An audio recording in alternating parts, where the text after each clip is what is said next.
was identified as mentally retarded, put back from the 5th grade into the 4th grade, and stayed in that category until I got out of high school. I don't have any college training, but I met a high school teacher who one day changed my life. I was waiting on another student, and when he came in, he said to me, "Young man, go to the board and write what I'm about to tell you." And I said, I can't do that, sir. He said, "Why not?" I said, "I'm not one of your students." He said, "It doesn't matter. Follow my directions now." I said, "I can't do that, sir." He said, "Why not?" I said, "Because I'm educable mentally retarded." And he came from behind his desk and he looked at me. He said, "Don't ever say that again. Someone's opinion of you does not have to become your reality." And as he talked, my heart began to beat fast.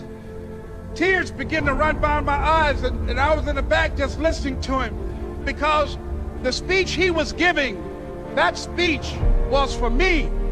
And he said, "Les Brown," he said, "if you want to do anything worthwhile in life, you've got to be hungry." I told Mr. Washington I wanted to become a disc jockey. And so I started working to develop myself. He said, "I want you to practice every day being a disc jockey." I said, "But I don't have any job now." He said, "It doesn't matter." He said that it's better to be prepared for an opportunity and not have one than to have an opportunity and not be prepared. And as I was working to develop myself, I applied for a job as a disc jockey, WMB, on Miami Beach. I went to a guy named Milton Butterball. I said, "How you doing, Mr. Butterball? I'd like to get a job as a disc jockey." He looked at me, he said, "You have any broadcast background?" I said, "No, sir, I don't." "You have any journalism background?" I said, "No, sir, I don't." He said, "We don't have any jobs available." I said, "Yes, sir." I went back to Mr. Washington and I told him. He said, "Don't take it personally." He said, "Most people are so negative, they will have to say no 7 times before they say yes." He said, "Go back again." So I went back again. I said, "How you doing, Mr. Butterball? My name is Les Brown." He said, "I know what your name is. What do you want?" I said, "I'd like to know whether or not you have any jobs as a disc jockey, sir." He said, "Didn't I just tell you yesterday we didn't have any jobs?" I said, "Yes, sir, but I know whether or not somebody got laid off or somebody was fired, sir." He said, "No one was laid off or fired. Now get on out of here."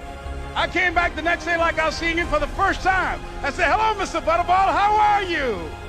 He looked at me with rage. He said, "Go get me some coffee." I said, "Yes, sir." And I went to get him some coffee. After a while, I would get their lunch and dinner, and I would go in the control rooms and take the disc jockeys their food, and I would not leave until they would ask me to leave. One Saturday afternoon, while I was at the radio station, a guy named Rock was drinking while he was on the air. I was the only one there, looking at him through the control room windows, walking back and forth, young, ready, and hungry. Pretty soon the phone rang, and it was the general manager. And I answered the phone. I said, "Hello?" He said, "Les, this is Mr. Klein." I said, "I know." He said, "Rock can't finish his program." I said, "I know." He said, "Would you call one of the other DJs in?" I said, "Yes, sir." I hung the phone up. I said, "Now he must think I'm crazy." I called my mom and my girlfriend, Cassandra. I said, "Y'all turn up the radio and come out on the front porch. I'm about to come on the air." I waited for about 20 minutes, and I called him back. I said, "Mr. Klein, I can't find nobody." He said, "Young boy, do you know how to work the controls?" I said, "Yes, sir." He said, "Go in there and don't say nothing here." I said, "Yes, sir." I couldn't wait to get behind those controls. I put on an old Stevie Wonder record called Fingertips. I sat down behind that turntable. I said, "Look out, this is me, LB Triple P, Les Brown, your platter playing papa. There were none before me, and there will be none after me. Therefore, that makes me the one and only. Young and single and love to mingle, certified, bona fide, indubitably qualified to bring you satisfaction, a whole lot of action. Look out, baby, I'm your love man." I was hungry. I was hungry. You gotta be hungry. Begin to know that you have greatness within you. And if just one of you here begin to envision yourselves as being blessed and highly favored to reach your goals, if just one of you capture the essence of what that means, that you have greatness within you and a responsibility to manifest that greatness, that you can make your parents proud, you can make your school proud, You can touch millions of people's lives, and the world will never be the same again because you came this way.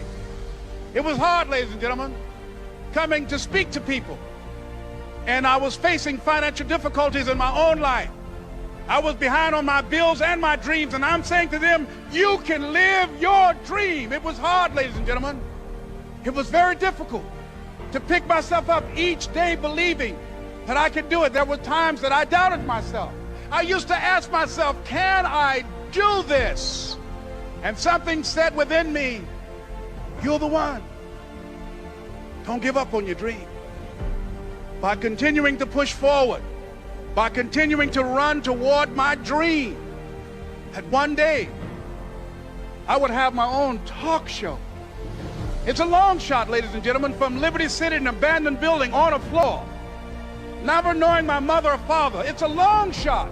Being here with you today in this dome in Atlanta, it's a long shot.